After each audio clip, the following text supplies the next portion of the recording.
ഒരു സഖാവിനെ കുറിച്ചും പറഞ്ഞിട്ടില്ല. കണ്ണേ കരളേ അല്ലേ എന്ന് പറഞ്ഞിട്ട് ആരുടെയും കുറിച്ച് പറഞ്ഞിട്ടുണ്ടോ? ഇല്ല. ഇനി ആരെങ്കിലും കുറിച്ച് പറയുമോ എന്ന് പോലും നമുക്കറിയില്ല.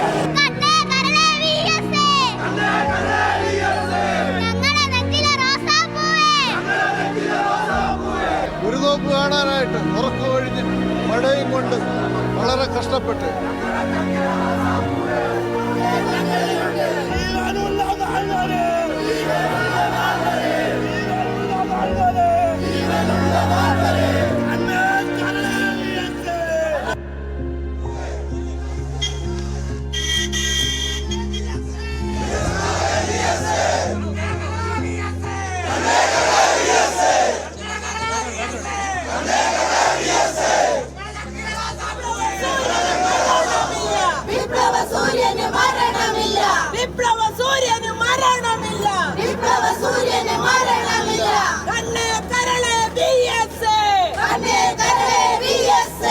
നിങ്ങൾ ഉയർത്തിയ മുദ്രാവാക്യം